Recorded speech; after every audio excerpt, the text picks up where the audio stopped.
everybody who's watching now. We've got a few people watching already. This is the crater Clavius live through my telescope. Hopefully we won't get any more clouds, major clouds popping through.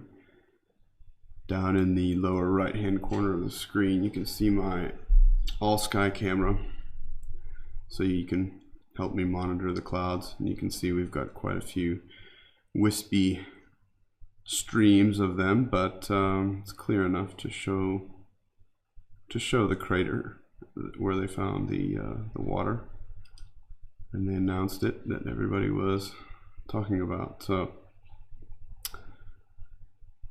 I'm going to be doing a little bit of imaging of this crater, and we can talk about whatever questions you might have about the astrophotography that I'm doing.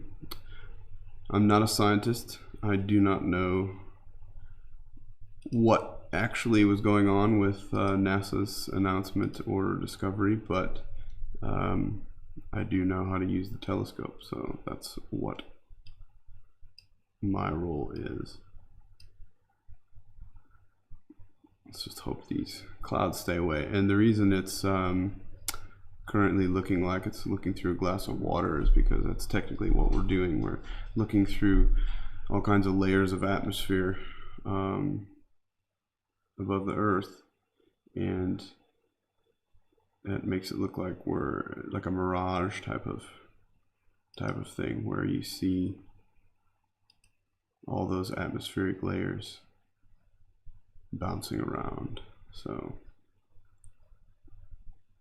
any questions about the equipment I'm using, or anything you're seeing on the screen, please just go throw them in the comments, and I will do my best to answer.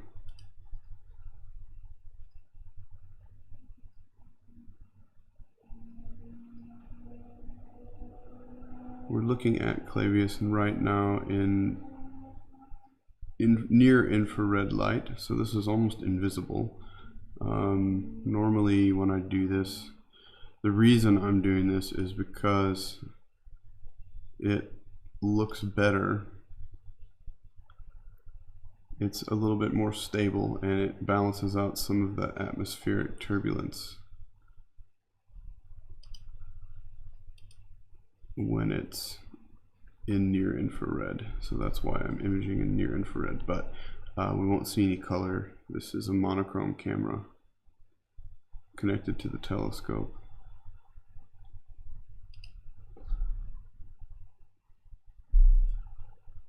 Speaking of the telescope, this is the live view of the telescope right now.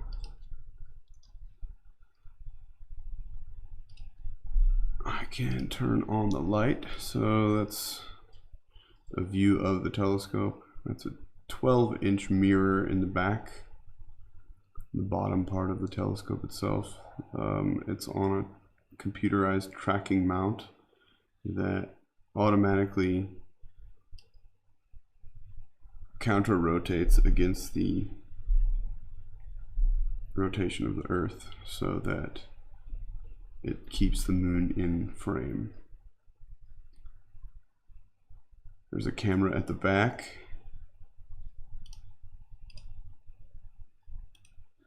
There's a camera at the back on the bottom, where you can see the wires coming out on the bottom of the frame, and there is a magnification eyepiece in between the camera and the telescope itself. We're currently looking at about almost 6,000 millimeters of total focal length with this, so it's quite a bit. So anyway, if you have any questions about the gear, how it works, or what you're seeing, again, just put it in the comments.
Seems like the clouds tonight have been coming from the west, sorry, from the east, which is the left side of this all sky camera. So that all sky camera is in the lower right hand corner.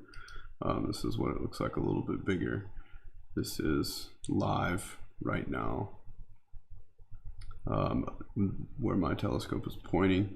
The moon is the bright thing in the middle, and as you can see, we've got a few small clouds threatening on the east there. Maybe it's going to switch direction, let's hope. But hey Marlon, thanks for joining.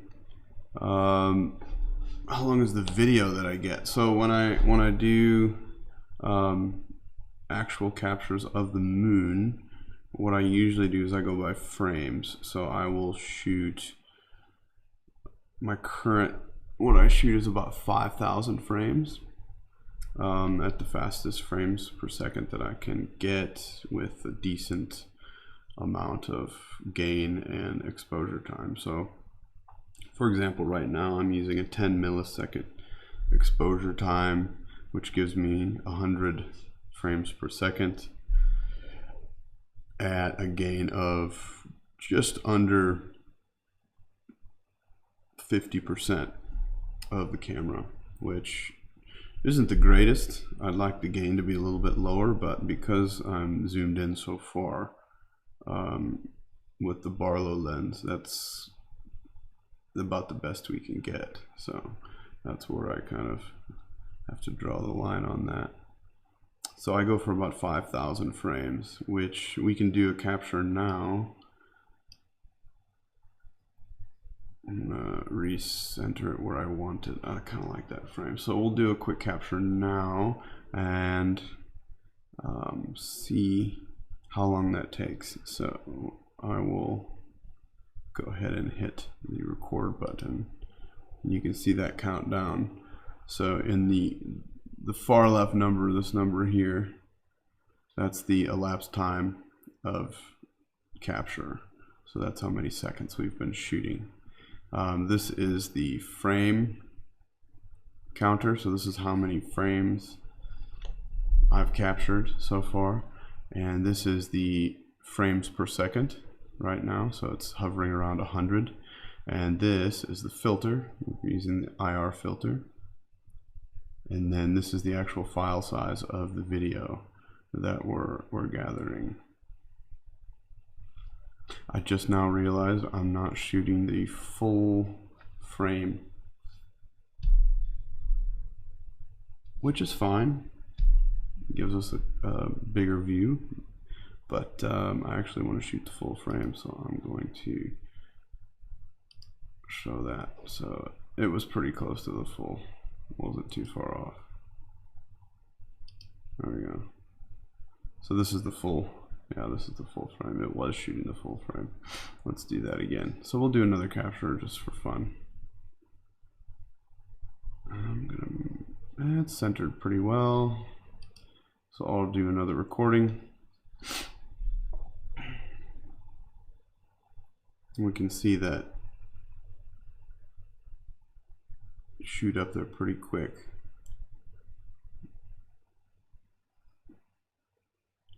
The file sizes are big, very, very big. So we're already at just about 5 gigabytes now, halfway through. So we're looking at about 10 gigabytes per video.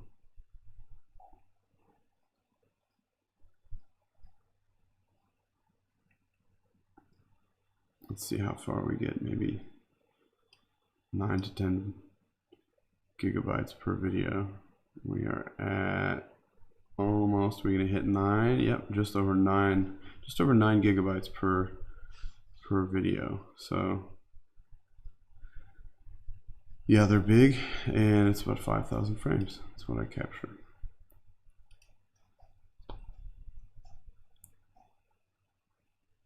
So Marlon, I know you've been doing planets lately. Have you done any moon stuff? Have you ever, because the thing is, planetary astrophotography and lunar astrophotography is very similar for the high resolution stuff. And lunar is just like, it's a lot of fun, I think, just to do some little things here and there.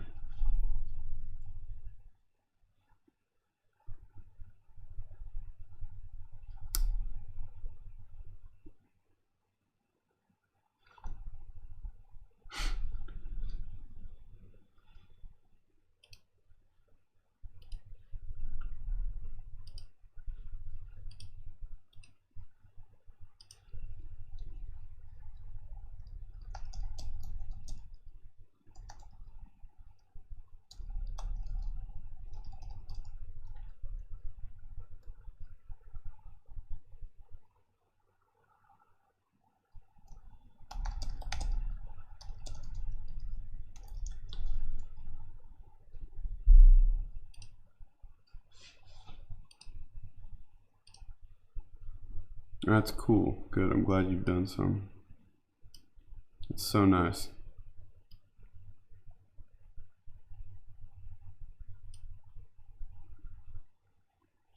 All those wispy clouds are adding quite a bit of drama to this evening's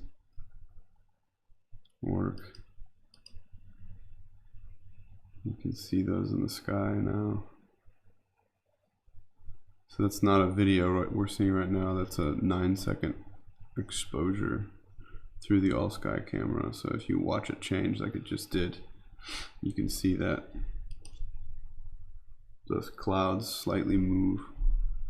Looks like they're going in the other direction now, so they're going from west to east. Or earlier they were going east to west, so we kind of move around all over the place. And the moon has just now reached zenith, right in the middle of the frame.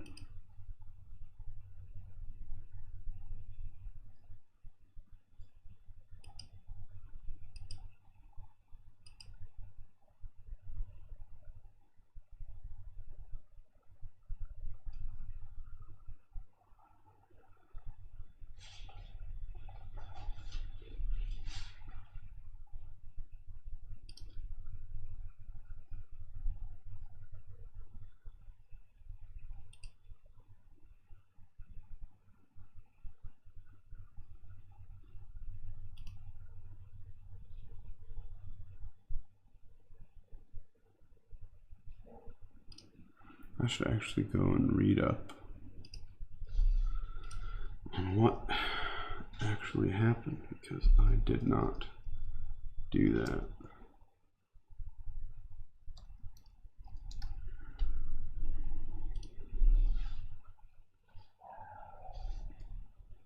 The cool thing about this whole discovery, I think, one of the coolest things that I've really made sense of so far is that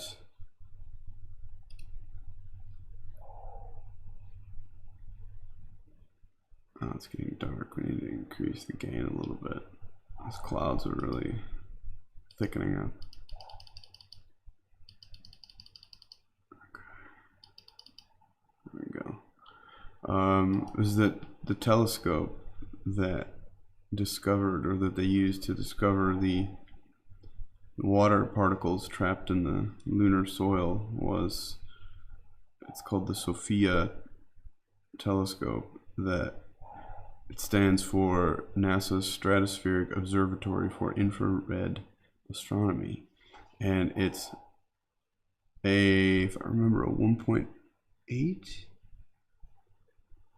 I don't remember how big the telescope is, but this thing's in a friggin' plane. So it's like they fly this telescope around in at high altitudes, and that's what they use. And from the way I use telescopes here on the ground, and how I realize, you know, how much vibration and everything affects the telescope, I can't believe how it even works. It's pretty insane. They've got some really good dampening. It must. So I'm reading now about reading NASA's announcement currently, and it seems as though basically what they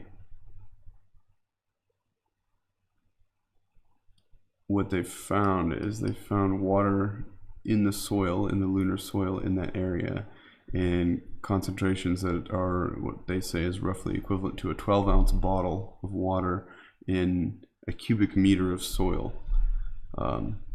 So it's not a lot, but it is water, which is interesting.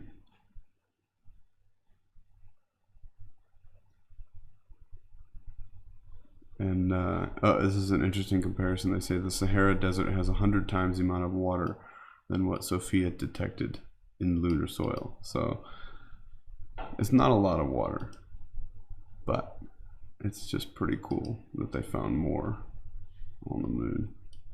And it was in that crater in Clavius. Now I want to see if I can figure out how they made that.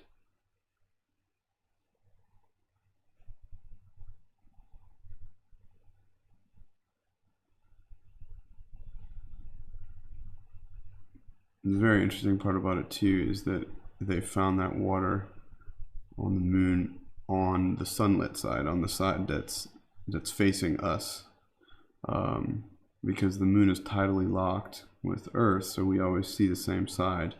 It rotates at the same rate now that Earth does, and so as the moon rotates and as the Earth rotates, it rotates the same, so we always see the same side. So basically we're able to directly observe that side of the moon all the time.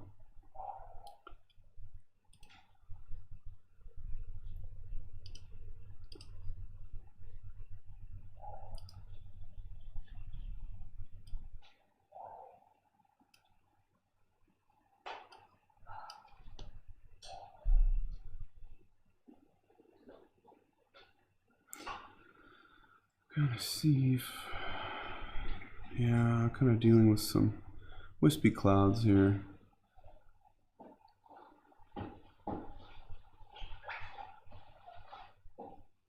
And we can move around the moon a little bit, but for now,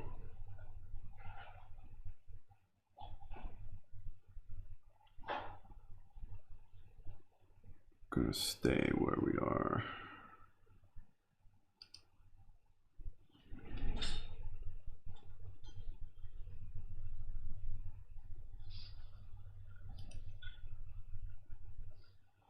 And try and get some a little bit better focus, and then take another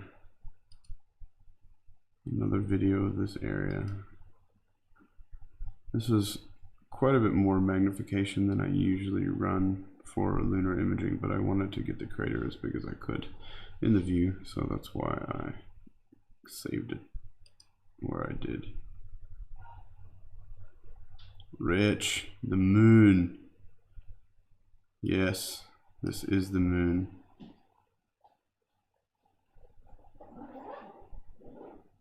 So Rich, why do you like the moon so much? You were freaking out on Twitter about that. What's your deal, you know? What is it about the moon that you like? Because you can't go there. And if you did, you would have to, you know, be in that big spacesuit. So what is it about the moon you like?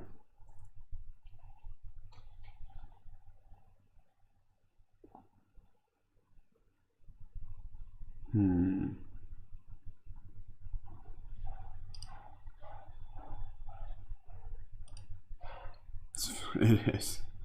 I wish it was cheese. That'd be sweet. You know, free cheese for everybody. You don't even eat cheese though, Richard. I know you. I think I should take some video. Ugh, no. Kind of got crappy. I like just to look sometimes. You know, you don't always have to record everything.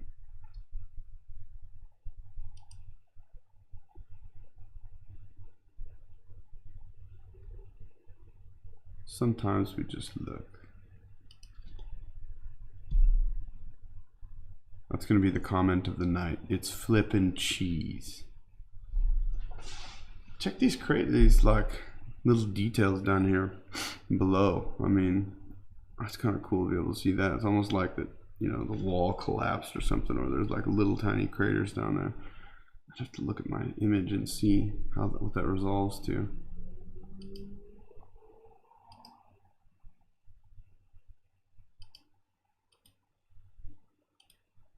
You kind of have to play with focus on this stuff as the things change, like humidity levels and temperature and all of that, because the atmosphere changes a lot. Oh, that's pretty, wow, that's pretty good.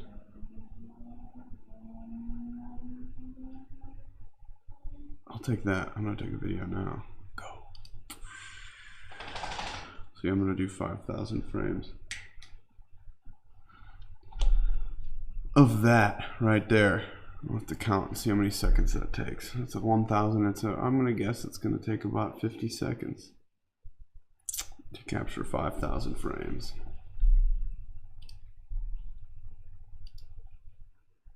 So let's see. Wow, that's capturing. Yeah, so I'm capturing. This is near infrared. So Richard, this is actually, I'm talking to you because I know you're a little bit crazy. This is invisible. We're looking at the moon invisible. Hey Ethan, I was just telling Richard how the current light we're looking at is invisible to the human eye because it's a near infrared. And Joel's here. Can't get enough of the moon. Lately, the world can't get enough of the moon. So there it is. There's the moon. And all of a sudden you guys are treated to some serious, that's a pretty good view. I mean, live view of that you know, that kind of seeing. I'll take it, especially with these clouds. Check these clouds. So in the sky right now, this is not all that amazing, but this is my sky. You can see those wispy clouds kind of all over the place. The moon's in the middle there. You can see those clouds moving, so that's not great. Oh, the clock. Thanks, Ethan. Oh yeah, you know what I need to do? I need to start the clock. I never started my clock. There, that's better. There we go. You want to drink the moon? Nah. See, the thing is, you'd have to like eat the soil. So if you took, like, you know, let's say you ate a bunch of moon dirt, and from what I hear, apparently moon dust is really fine and really crappy. It's not something you actually want to you know, to eat. Wow, okay, that's looking pretty good. Let me give it a tweak on focus, and then I'm gonna go ahead and do another capture because I don't really care. I'm just gonna stack a whole bunch of the same stuff, and it's gonna be fabulous. That looks good to me. Let's do this. Let's do 5,000 frames and go. Boom. Okay, cool. Sweet. See, I was thinking, Joel, I was actually thinking instead of bottling it up and call it, you know, Clavius water, I wanted to start like a snow cone company called Clavius Cones.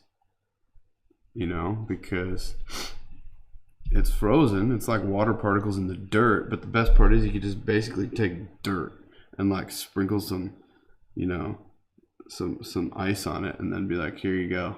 Here's your snow cone. It's delicious. If you don't agree, you're wrong. You know, I think it's a good business idea. I don't see how that could go wrong.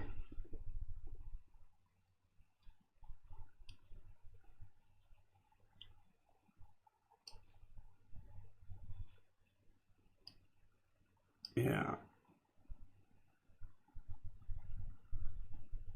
All of a sudden, the view is pretty nice. I mean, that's pretty awesome. Wow.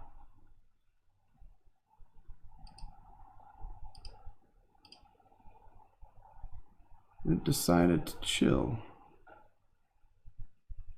Not a bad view.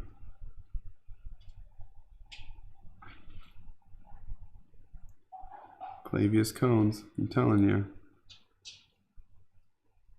Thanks again, Ethan, for reminding me about the clock. There's always something I do wrong. That's there you go. There's the stress of live streaming. There's like, you know, a million things that you have to do. You know, cameras, microphones like this one, and hopefully the battery doesn't die in the microphone while I'm doing this. You know, the telescope outside. Let's see, there's the telescope. Check this out. I can turn a little light on. Oof. So we can like actually see the telescope. That's the telescope we're using.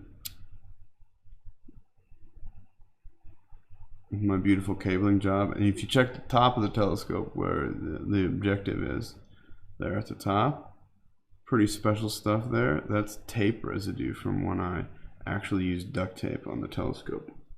And I haven't bothered to clean it because it has absolutely nothing to do with the view. So call me lazy if you want, but I can still show you Clavius live without cleaning the telescope.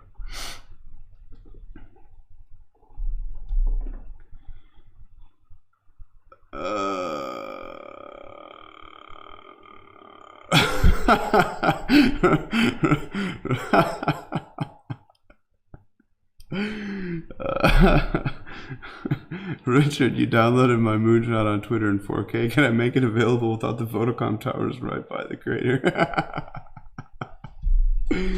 Oh, that's funny.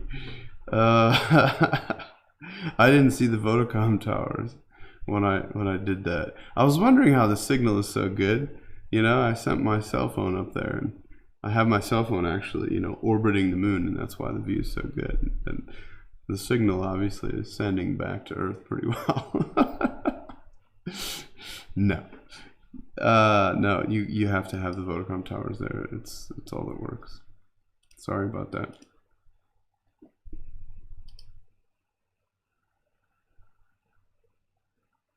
Yeah, so the interesting thing about, like, you know, everybody's freaking out about the water on the moon. Well, we've found water before. That's not the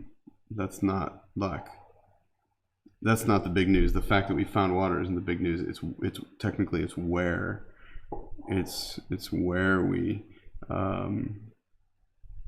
we found it, because it was on that sunlit side. You know, the sun the side of the moon that when it's lit we can see, which is super cool because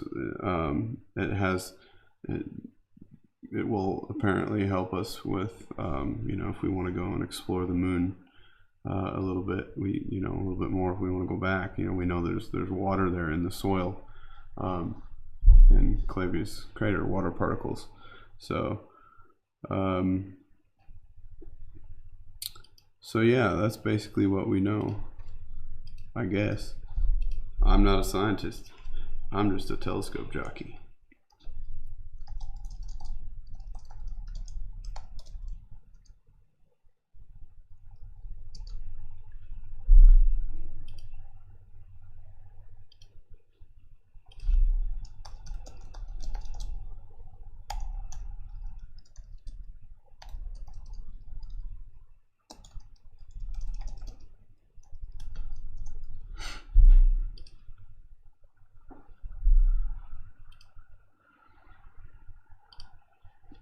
Let's see. I don't know. I mean, this is cool. Maybe we should look at other stuff. Oh, that means I have to get my moon atlas out because I need to look like I know stuff. What else was this about? So seriously, the SOFIA telescope. It's in a freaking plane. Hard enough for me to get decent images. You know? Without messing with my scope. And then, you know, NASA goes and they like make these discoveries with a telescope on a plane. So that's kind of insane. It drives me nuts that they can do that, but that's okay. Where's my moon atlas? That's the question. There it is.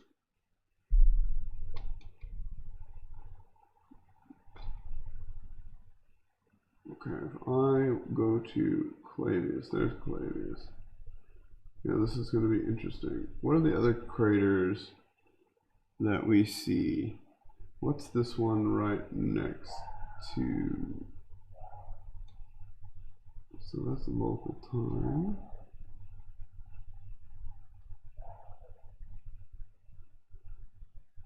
No.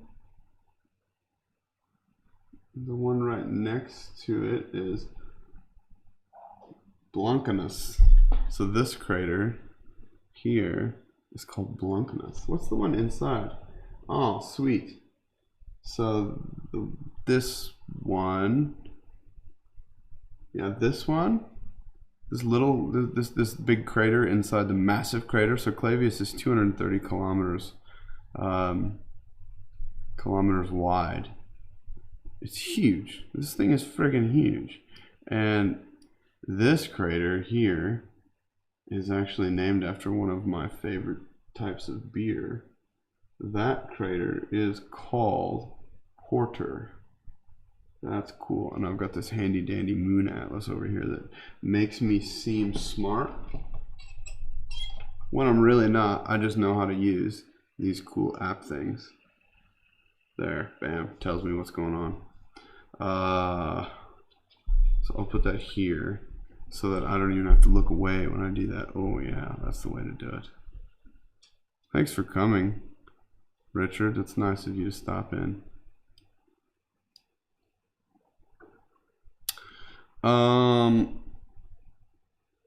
Seeing kind of got good again. I want to take one more. Nah, I've done enough.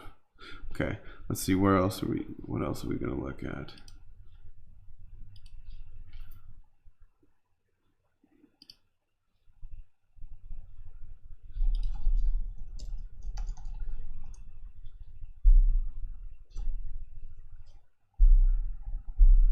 What else is available on the moon? I suppose we could just kind of go up and down the Terminator. Although I think maybe my yes, I bet Schiller is viewable. Because if Schiller is viewable, that's the best caps lock ever. I'm gonna invert everything. I like that. That's funny.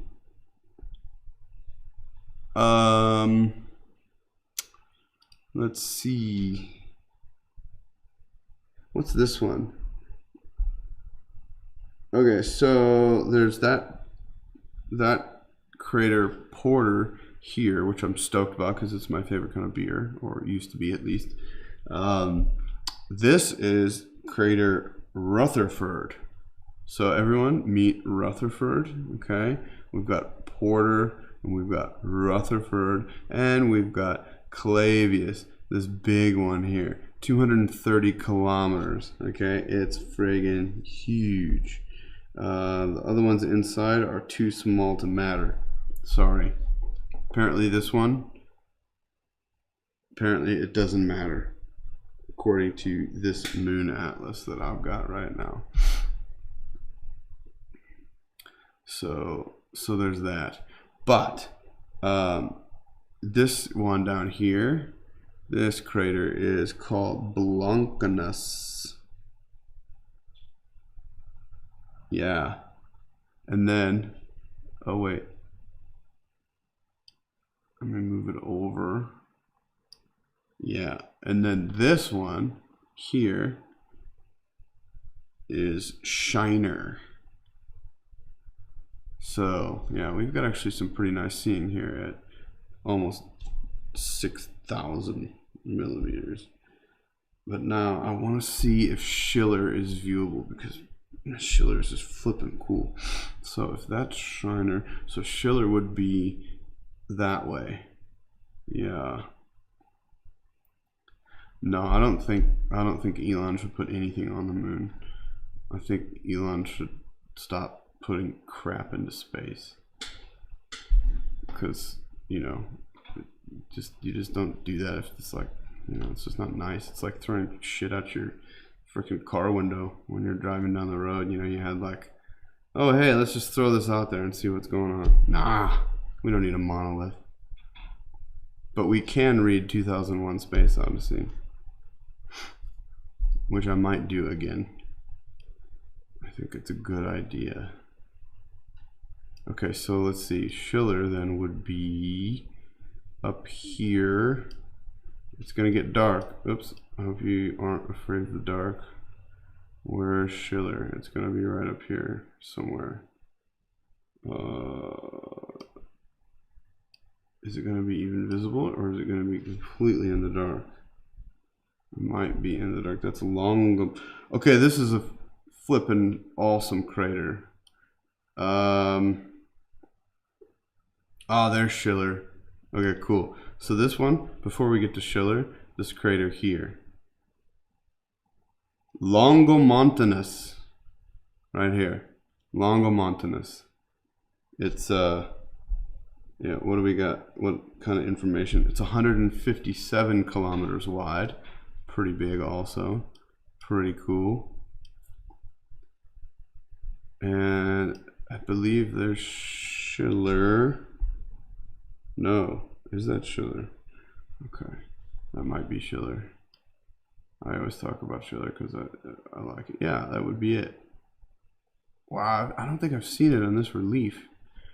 Let me increase the gain.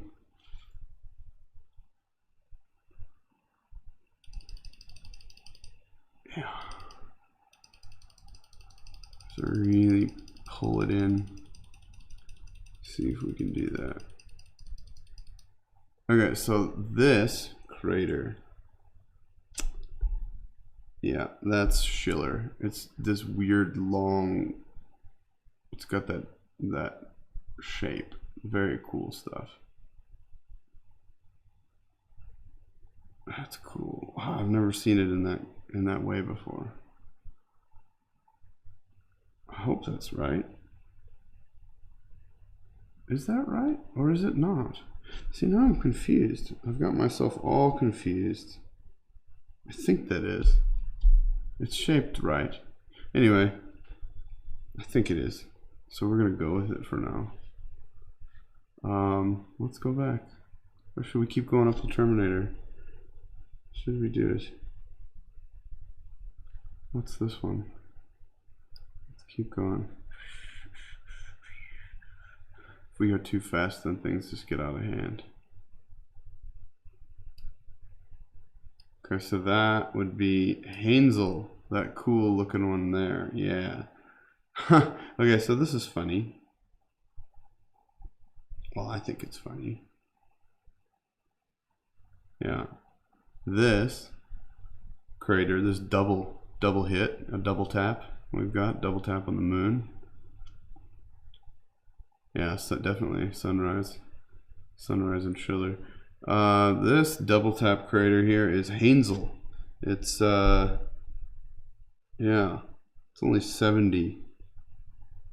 Hansel. It's only 70 kilometers. But this one, this is even better. So this thing, like this crater, it must be old because it looks like it's yeah, it's very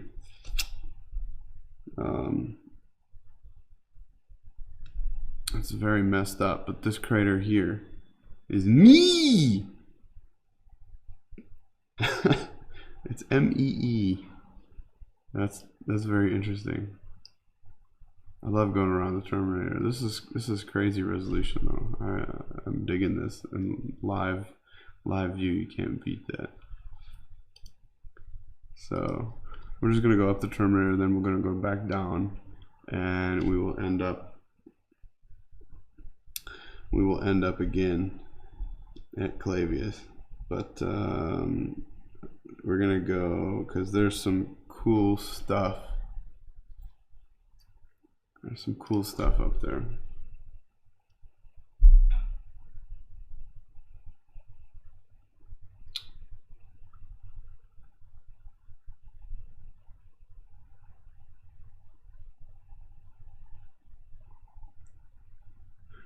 It's insane. I'm reading information about the SOFIA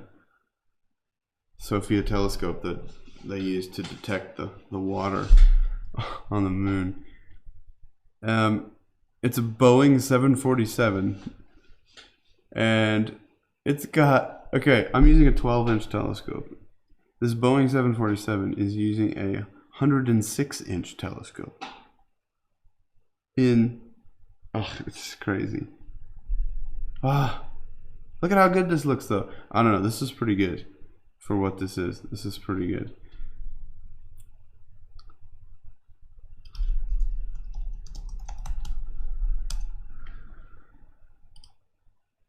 Wow, that's impressive. I mean, yeah, that is okay. So let's keep going up. Where am I now? Let's see if I'm there. Okay, we're gonna be hitting Mare Humorium soon. Yep. I've gotta keep track of this stuff because otherwise I get lost. We don't want to get lost on the moon. I mean, maybe you do, but I don't. Where is that one? Oh, okay, these are some cool craters. Wow. I'm gonna go nice and slow. Nice and slow. Okay, is that Mercator? No. Those two. Oh, it could be. Yeah. Okay, that's interesting. So these particular craters, this one is Mercator, and this one is Campanus. So, you know, there you go. There's some knowledge. Oh, and this little guy. Oh. This little one here, this is Dunthorn. That's small. Let's see how big is that one. 15 kilometers wide. So it's 15 kilometers from here to here. That's my, resolution there is 15 kilometers. So let's keep going. Let's move up the terminator some more. I love these flat areas. They're so cool. So beautiful. Okay, so this is pretty cool. Let's see, where are we? We're gonna hit Gassendi soon, which is a cool one. But first, yeah, let's look at this. Okay, so I actually want to go back the other direction. I want to go back that other direction. I'm just playing around on the moon. I mean, check this. This is this is so cool. I love this stuff.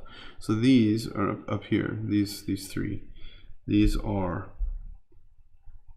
This is Vitello. Very cool. This is Doppelmayr. And then, yeah, this one has a name, but I don't know. This one doesn't. So like this one doesn't have a name. This is Lee. And then this one has a name. This is, I don't know how to say it. Pousseau. Yeah. But let's find our way down.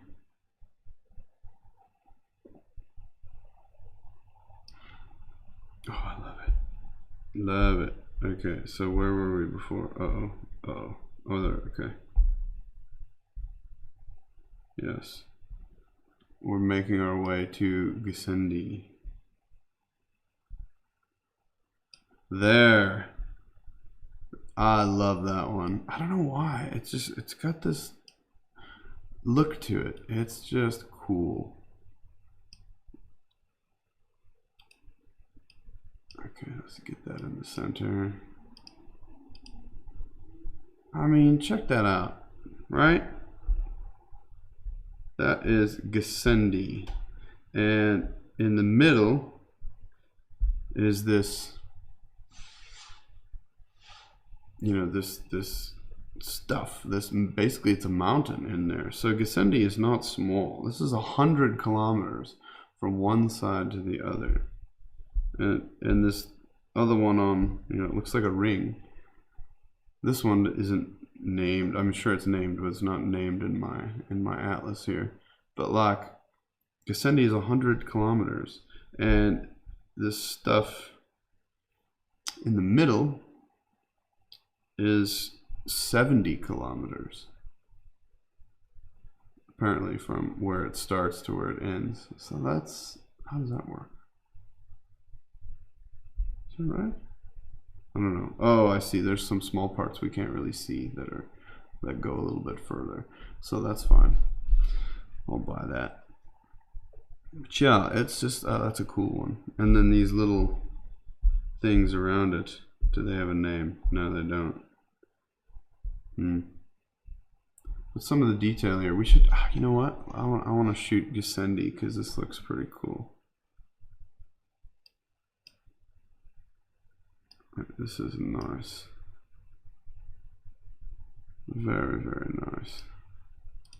Get that in the middle. And then, let's see, it needs to go up. Just a little. Let's see how good that is.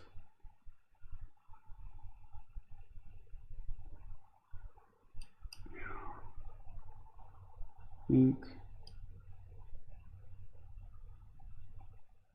I might have to just go with that. It's a little over. It's very, very dim. This is much noisier than I prefer to shoot, actually. But in order to get it, we've got to shoot a little bit noisier. So I'll allow it. This time, it's dark. If that's okay, let's shoot it just for fun. Okay, 5,000 frames of that. I'm gonna do it. Looks like we've got some clouds coming through. We'll see how much more time we get before we have to shut this down. But I really just, we should really go back to Clavius after this, I suppose. What's next after this is, I suppose Plato's down there.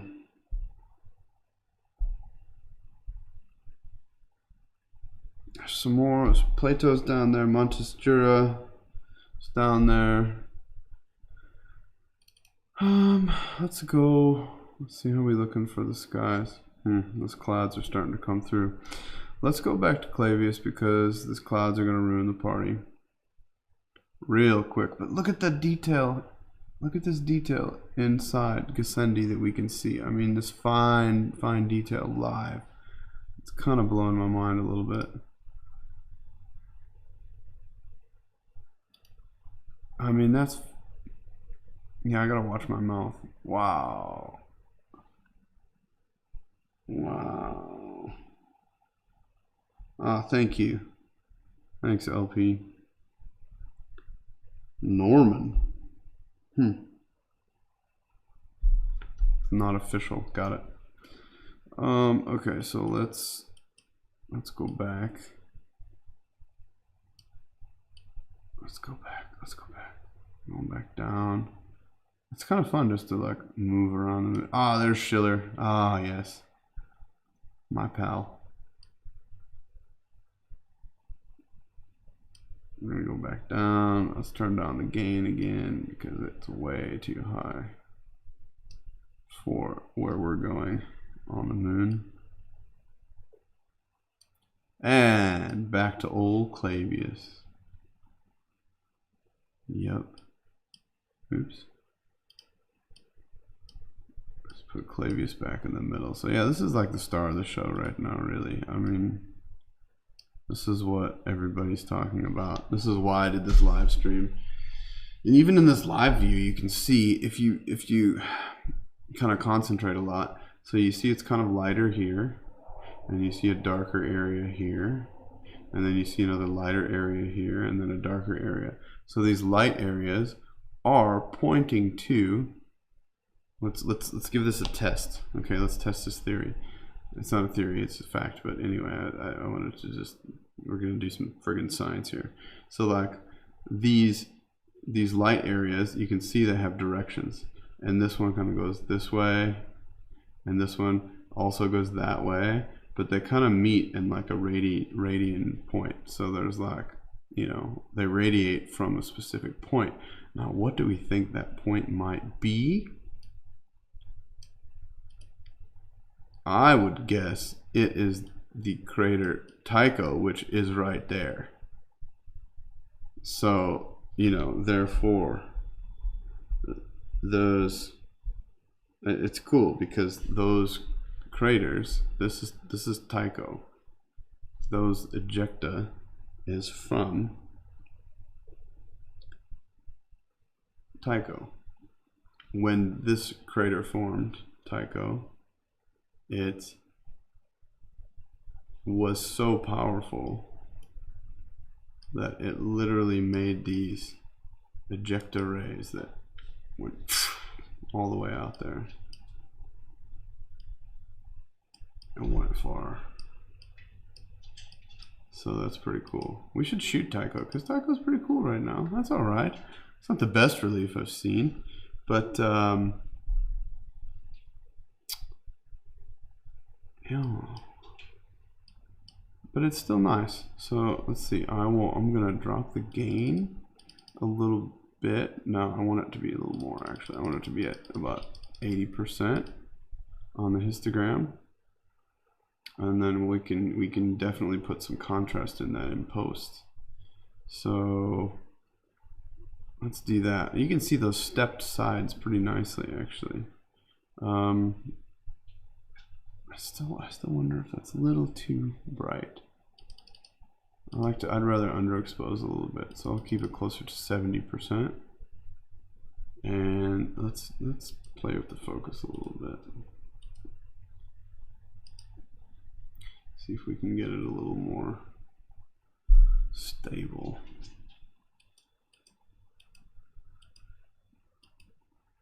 And maybe we'll shoot, yeah, definitely the wrong way to focus there. Tycho's awesome though. I do like Tycho quite a bit. Who doesn't?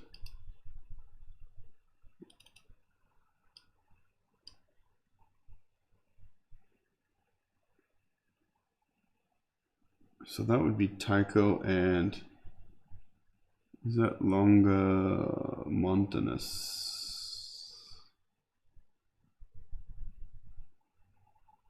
Yeah, that's not the other one. It's Longomontanus down here. And these things are just big. Oh yeah, and then this is Wilhelm. I love it. So cool. Okay, what was I doing? I was focusing. I am not a professional. I do this purely for the fun, because this is just damn cool. I don't think I can get any better than that. That's pretty good focus wise for a live view at almost 6,000 millimeters. Wow, look at that. The details just popping in. I'm gonna go ahead and shoot because, oh wait, actually, there we go. Put it down a little bit. Now I'm gonna go ahead and shoot. 5,000 frames, just like that. 50 seconds. Yeah.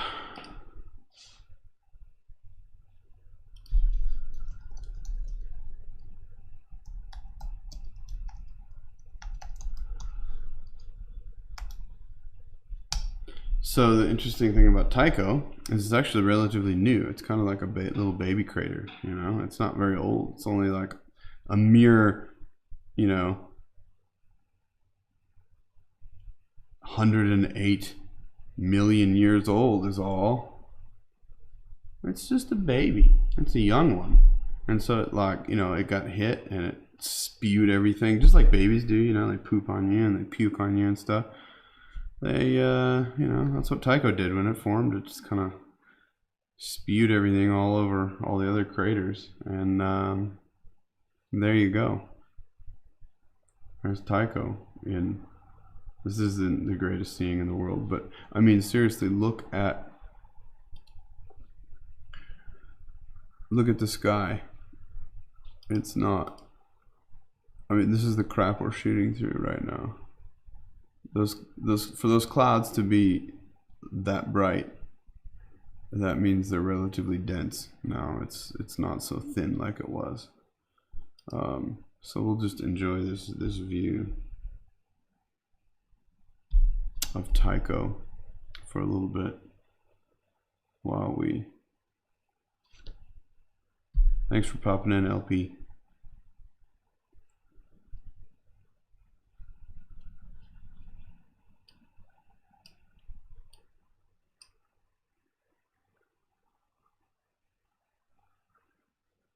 So much cool stuff on the moon. I need someone to like, yeah, tell me all this stuff. What else do we got? So many cool things to look at. Maybe go back to Clavius, because it just seems like the right thing to do. Oh, that is the wrong direction. There it is. There's Clavius again.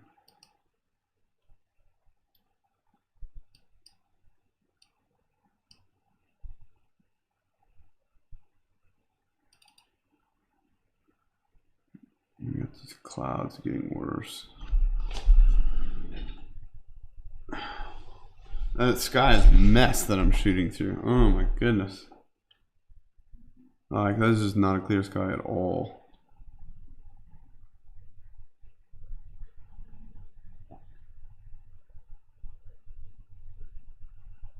Very cool. What else have we got here?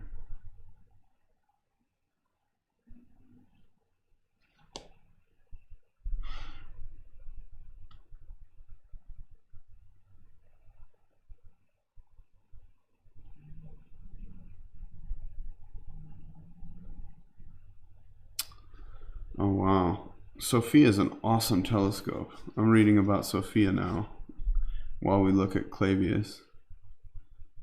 And it apparently, so this 106-inch diameter telescope, it apparently is able, because it's on the modified the Boeing 747, it gets up there above 45,000 feet, which apparently gets it above 99% of the water vapor in Earth's atmosphere, which is fabulous because that water vapor is the problem for Earth-based telescopes. All that crap in the atmosphere, all that water, like what we're looking through right now, those clouds and that humidity and that water in the atmosphere just makes it look like what it does. It makes it look like this water view. So that's one of the reasons that they're up there in a plane, you know, they're able to get above that stuff. But I guess that's also what made it able to, I'm reading now, because it was up above that water vapor, that also made it able to detect in infrared. It was able to pick up a specific wavelength unique to water molecules at 6.1 microns. So 6 microns, okay. They do I believe they do 6 micron imaging on Jupiter as well. This is quite a stunning view live though of Clavius. I'm not gonna lie, I'm really enjoying this. I like trying to resolve all the little details. You know, having an image of this obviously is nice too, but there's something about doing it live, even though it's on a computer screen. You know, this is live.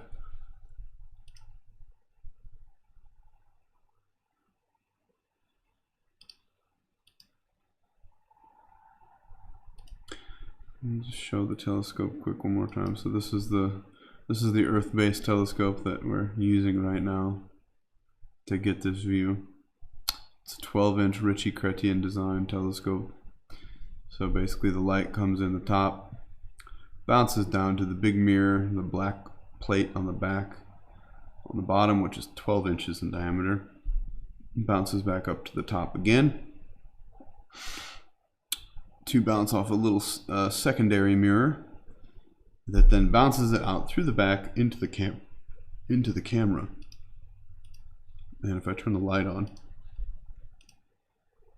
you can see that telescope is the white part, and it, you know, all that light goes back into the black thing on the back, bounces up to the front again, bounces all the way out the back on that long stuff sticking out the back. So the long stuff sticking out the back is the focus tube. It's the it's the Barlow lens, which is the little skinny thing that you can't really see, and then the shiny red thing at the back, that's the camera. It's an ASI 290mm monochrome camera. It's a high-speed video camera, basically, and that's what I use for all my planetary and lunar imaging. And the scene's really looking quite good right now, so pretty happy about that I can actually show you a decent view right now of Clavius.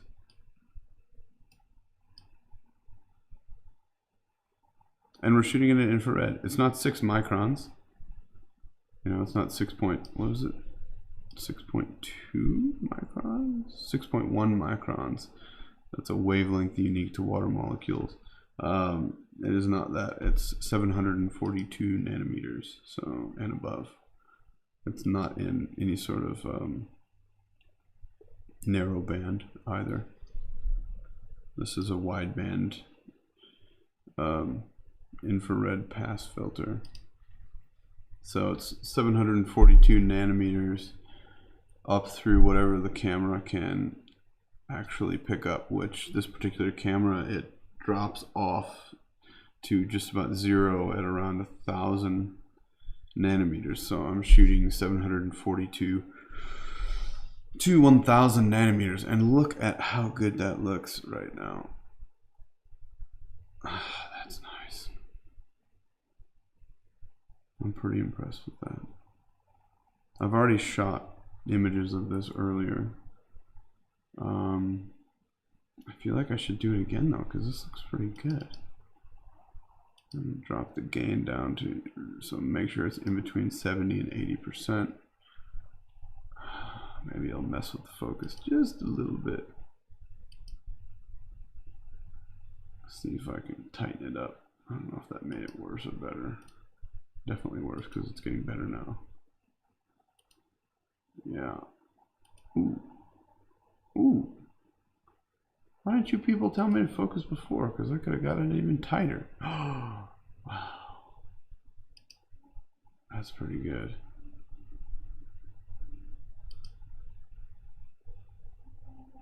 Okay, cool. Now I'm going to shoot 5,000 frames after I recenter it again. And can you hear that motorcycle in the background? I dislike those things, at least when they, you know, are loud and get in the way of my live stream here. Okay, cool. 5,000 frames and go.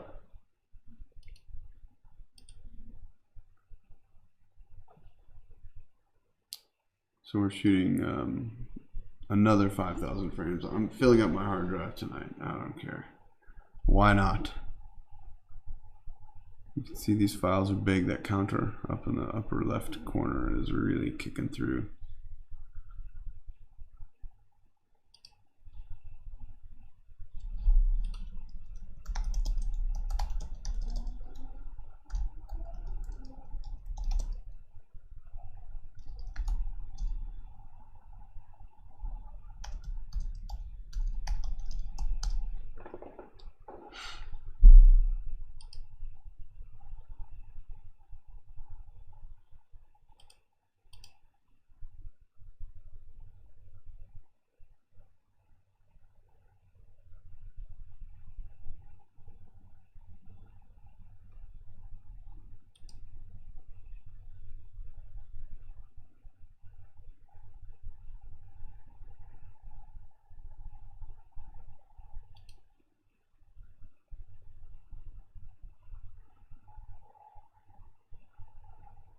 Oh, it's so cool.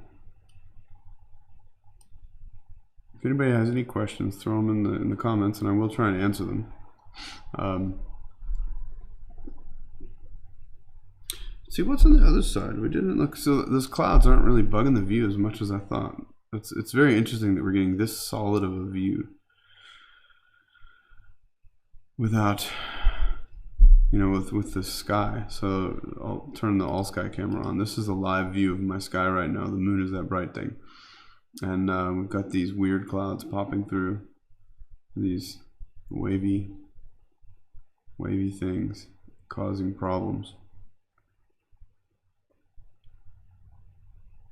And still we've got a decent view.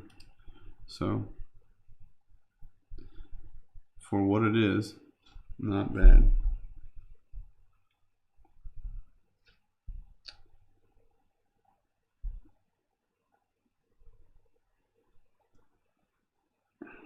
I'm just looking around on my moon atlas right now to see if there's anything.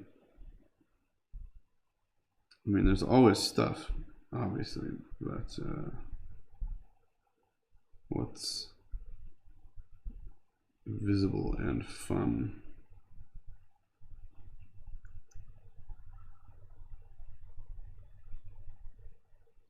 All we really care about right now is Clavius, though, isn't it?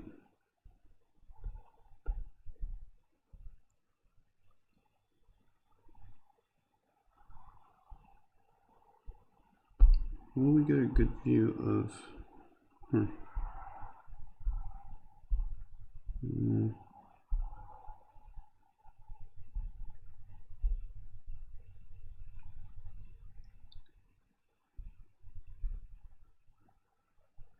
Yeah, I mean, there's some decent things around. Plato might look kind of cool now. Suppose we could go up to Plato.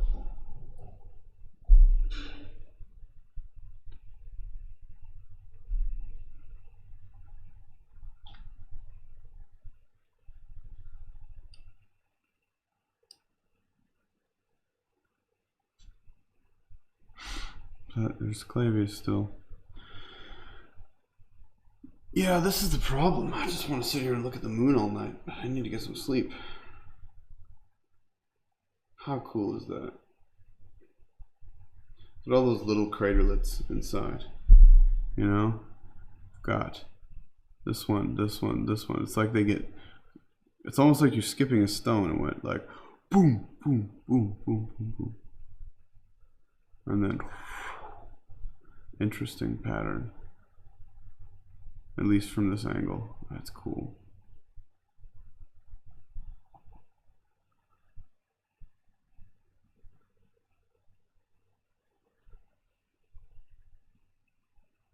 Makes me feel like I need to shoot it again.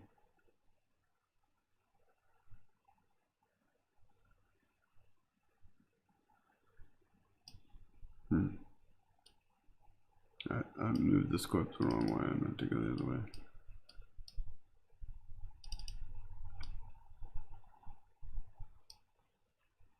Yeah.